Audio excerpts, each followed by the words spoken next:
Hi hello friends, welcome back. Premam സീരീസിൻ്റെ എല്ലാ എപ്പിസോഡും ഞാൻ ഈ ഒരു ചാനലിൽ അപ്ലോഡ് ചെയ്യാറുണ്ട്. അപ്പോൾ നിങ്ങൾക്ക് ഈ ഒരു ചാനൽ ഇഷ്ടമാവുകയാണെങ്കിൽ സബ്സ്ക്രൈബ് ചെയ്യാനും സപ്പോർട്ട് ചെയ്യാനും മറക്കല്ലേ കേട്ടോ. വീഡിയോ ഇഷ്ടമാവുകയാണെങ്കിൽ ഒരു ലൈക്കും ഹൈപ്പും ഒക്കെ തന്ന് സബ്സ്ക്രൈബ് ചെയ്യണേ. അധ്യായം 511 ഗൂഢാലോചന. അയാൾ തന്നെ നോക്കുന്നത് കണ്ട് നീലിമ ഒന്ന് ആശങ്കപ്പെട്ടു. പിന്നീട് അവൾക്ക് കാര്യം മനസ്സിലായി. അയാൾ ഒരു ആരാധകനായിരുന്നു എന്ന്. അവളെ മാത്രമല്ല അയാൾ ശ്രദ്ധിച്ചിരുന്നത്, ആ സിനിമയിലുള്ള മുഴുവൻ നടീനടന്മാരെയും അയാൾ വീക്ഷിച്ചുകൊണ്ടേയിരിക്കുകയായിരുന്നു. അപ്പോൾ അവൾക്ക് സമാധാനമായി. അപ്പോൾ നീലിമ അവിടെ ഇരുന്ന് അഞ്ജലിയെക്കുറിച്ച് ആലോചിച്ചു. അവൾക്ക് അവളുടെ ചെറുപ്പകാലം മുതലുള്ള കാര്യങ്ങളൊക്കെ ഓർമ്മ വന്നു. അഞ്ജലിയെക്കാളും എപ്പോഴും ഒരു പരിപാടിയിൽ ശ്രദ്ധിച്ചിരുന്നത് ആളുകൾ തന്നെയാണെന്ന് അവൾ ഓർത്തു. അവളെക്കാളും കൂടുതൽ കഴിവും സൗന്ദര്യമുള്ളത് തനിക്കായിരുന്നു എന്ന് കരുതിയിട്ട് അഞ്ജലി അത്ര മോശമൊന്നുമല്ലായിരുന്നു. പക്ഷേ തന്നോടുള്ള ദേഷ്യവും അസൂയയും കാരണം അവൾ എവിടെയോ ചെറുതായി നിന്നിട്ടേയുള്ളൂ. അതുകൊണ്ട് തന്നെയാണ് അവൾ എന്നും തനിക്ക് കിട്ടുന്നതെല്ലാം തന്നെ സ്വന്തമാക്കാൻ ആഗ്രഹിച്ചത്. അതാണല്ലോ ആദ്യവും അവൾ തന്നിൽ നിന്നും തട്ടിയെടുത്തത്. എന്നിട്ടും അവളുടെ പകയൊന്നും അടങ്ങിയിട്ടില്ലായിരുന്നു. ഇപ്പോഴും അവൾ തന്നോട് വിരോധം വെച്ച് പുലർത്തുന്നുണ്ട്. ഇപ്പോഴാണെങ്കിൽ അവൾ വീട്ടിൽ നിന്നും പുറത്താണ്. അതുകൊണ്ട് തന്നെ തന്നോട് അവൾക്ക് ഇപ്പോഴും പകയാണെന്ന് അവൾ ഓർത്തു. ഈ സമയം സാമലക്സും കിരണും സിറ്റിയിലെ ഒരു ഹോട്ടൽ ബാറിൽ ആരെയോ കാത്തിരിക്കുന്നുണ്ടായിരുന്നു. അവർ കാത്തിരിക്കുന്നത് മറ്റാരെയുമല്ല, അഞ്ജലിയെയും ജഗനെയും തന്നെയാണ്. അതിനിടയ്ക്ക് കിരൺ ഒരു വൈൻ ഗ്ലാസ് എടുത്തു കുടിച്ചുകൊണ്ടിരിക്കുന്ന സാമലക്സിനോട് ചോദിച്ചു, ഇനി അവരെങ്ങാനും വരാതിരിക്കുവോ?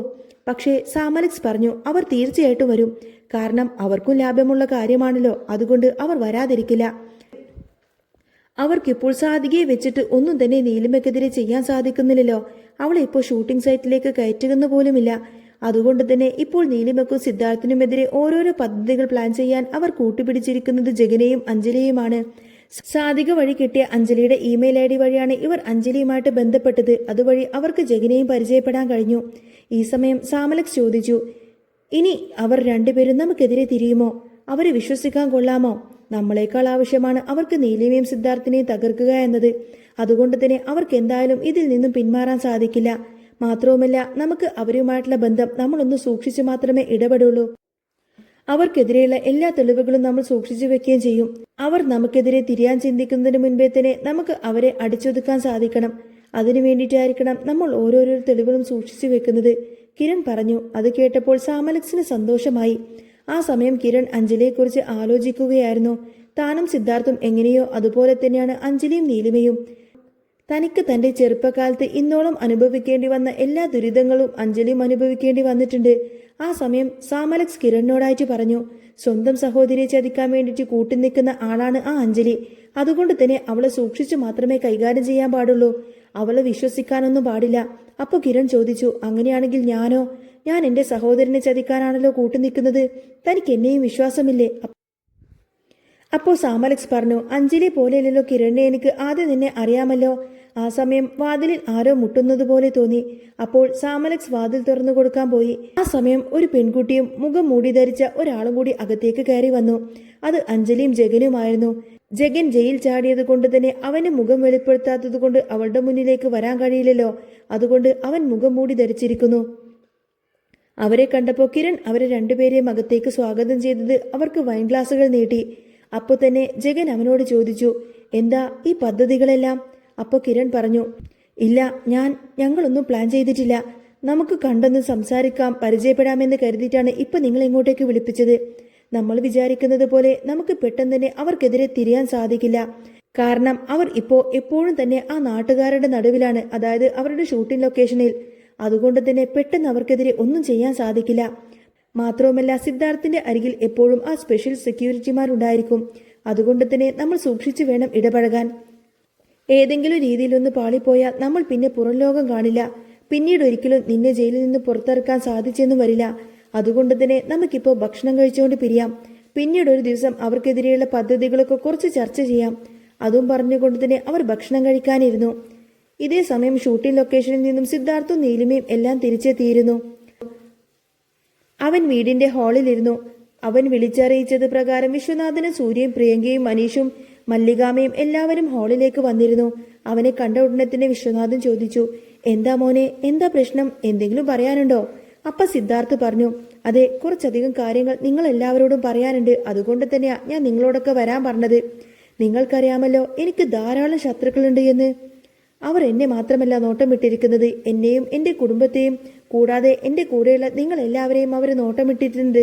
അതുകൊണ്ട് തന്നെ നിങ്ങളുടെ എല്ലാവരുടെയും സുരക്ഷ ഉറപ്പാക്കേണ്ടത് എൻ്റെ ചുമതലയാണ്. അപ്പോൾ പ്രിയങ്ക അവനോടായി ചോദിച്ചു, ബോസ് എന്തെങ്കിലും പ്രശ്നമുണ്ടോ? അപ്പോൾ അവൻ പറഞ്ഞു, അതെ, ചെറിയ പ്രശ്നമുണ്ട്. എൻ്റെ ശത്രുക്കളെല്ലാം കൂടെ ഒരുമിച്ച് നിന്ന് ചേർന്ന് നിങ്ങൾക്കെതിരെ എന്തോ പദ്ധതികൾ പ്ലാൻ ചെയ്യുന്നുണ്ട്. ആ ജഗനാകട്ടെ ഇപ്പോൾ ജയിലിൽ നിന്നും ചാടിയിട്ടുമുണ്ട്. അതുകൊണ്ടൊക്കെ തന്നെ നമ്മൾ എല്ലാവരും സൂക്ഷിക്കേണ്ടതുണ്ട്. അപ്പോൾ പ്രിയങ്കയ്ക്ക് നന്നായിട്ട് ആശങ്ക തോന്നി. കാരണം ജഗൻ ജയിലിലായിരുന്നു എന്നാണ് അവൾ കരുതിയിരുന്നത്. അവൻ പുറത്തു ചാടിയ വിവരം പ്രിയങ്ക അറിഞ്ഞിട്ടില്ലായിരുന്നു. പ്രിയങ്കക്ക് മാത്രമല്ല മറ്റെല്ലാവർക്കും അതൊരു ഞെട്ടിക്കുന്ന വാർത്ത തന്നെയായിരുന്നു. അവൻ ജയിലിൽ ചാടുക എന്ന് വെച്ചാൽ അവൻ അത്രത്തോളം സ്വാധീനമുണ്ട് എന്നാണ് അതിൻ്റെയൊക്കെ അർത്ഥം. അവൻ ജയിലിൽ ചാടിയിട്ടുണ്ടെങ്കിൽ ഇനി സിദ്ധാർത്ഥിന്റെയും കുടുംബത്തിന്റെയും ജീവിതം അത്ര സുരക്ഷിതമല്ല എന്ന് തന്നെയാണ് അതിന്റെ അർത്ഥം. അതുകൊണ്ട് തന്നെ എന്തെങ്കിലും ഒന്ന് ചെയ്തേ പറ്റൂ. അപ്പോ വിശ്വനാഥൻ ചോദിച്ചു, ഇനി എന്താണ് ചെയ്യുക എന്ന്. ഇവിടെ ഞാൻ സ്പെഷ്യൽ സെക്യൂരിറ്റി ഒക്കെ ഏർപ്പാട് ചെയ്തിട്ടുണ്ട്. പക്ഷേ ഇവിടുത്തെ സെക്യൂരിറ്റി മാത്രം നോക്കിയാൽ പോരാ, നിങ്ങൾ എല്ലാവരും സൂക്ഷിക്കേണ്ടതുണ്ട്. അതുകൊണ്ട് തന്നെ ഇനിയുള്ള കാലങ്ങളിൽ നമ്മൾക്ക് ഒരുമിച്ചുണ്ടാവണം. നമ്മൾ എല്ലാവരും ഒരിടത്ത് ഒരുമിച്ച് നിൽക്കുന്നതാണ് എന്തുകൊണ്ടും നല്ലത്.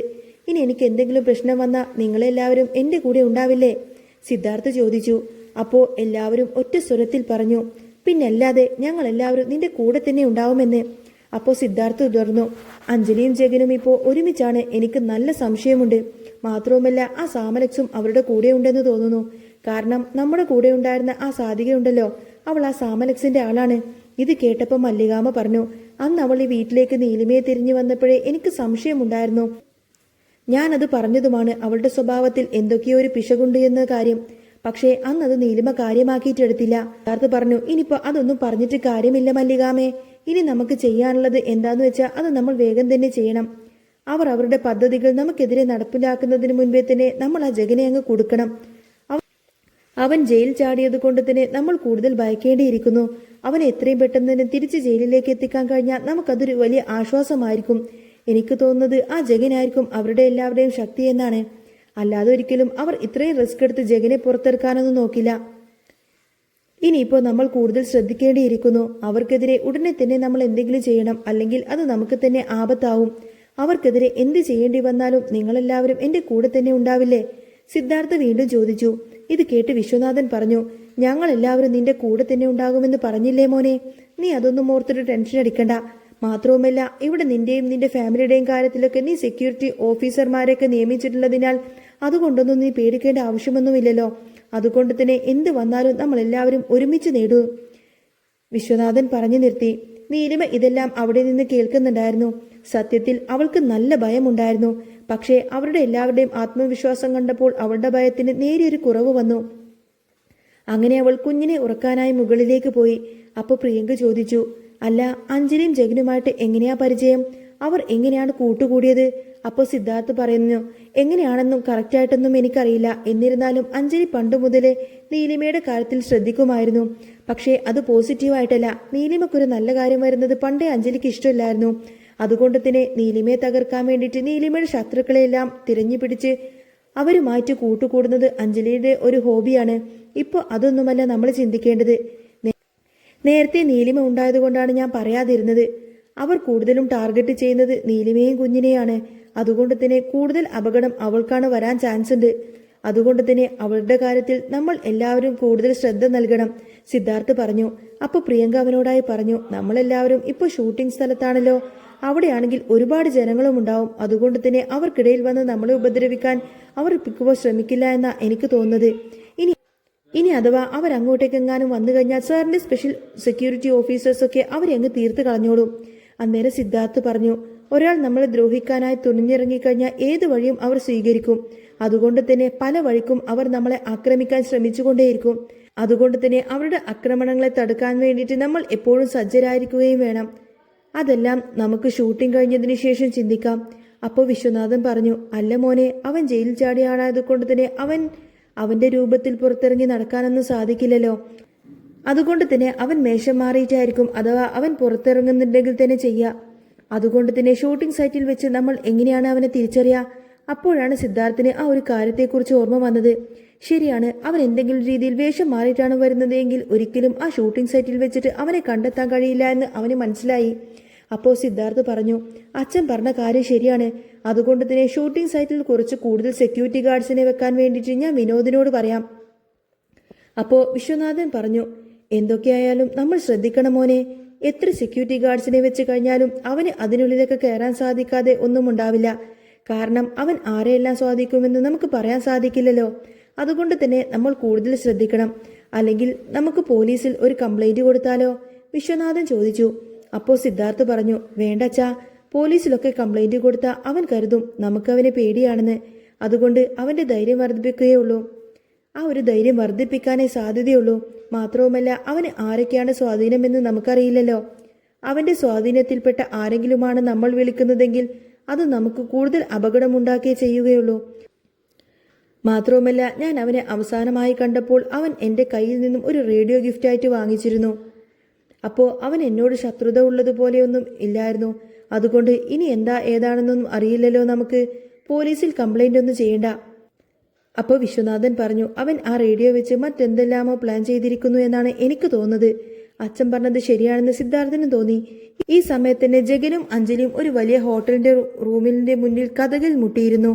ആ സമയം ആ കതക് തുറന്നുകൊണ്ട് തന്നെ അതിനുള്ളിൽ നിന്ന് നിൽക്കുന്ന ആ ഒരു പെൺകുട്ടിയെ കണ്ടിട്ട് ആശങ്കപ്പെട്ടുകൊണ്ട് തന്നെ ജഗൻ അഞ്ജലിയോട് പറഞ്ഞു, ലാവണ്യ. അവർ കതക് തുറന്നു നോക്കുമ്പോൾ ലാവണ്യായിരുന്നു ആ റൂമിൽ ഉണ്ടായിരുന്നത്. അങ്ങനെ ആശ്ചര്യത്തോടു കൂടി തന്നെ ലാവണ്യെ നോക്കി നിൽക്കുന്നതും കാണിച്ചുകൊണ്ടാണ് കേട്ടോ എപ്പിസോഡ് പൂർണ്ണമാവുന്നത്. അപ്പോൾ നിങ്ങൾക്ക് ഈ ഒരു ചാനൽ ഇഷ്ടമാവുകയാണെങ്കിൽ സബ്സ്ക്രൈബ് ചെയ്യാനും സപ്പോർട്ട് ചെയ്യാനും മറക്കല്ലേ. നെക്സ്റ്റ് വീഡിയോ ഉടനെ വരാം. ബൈ.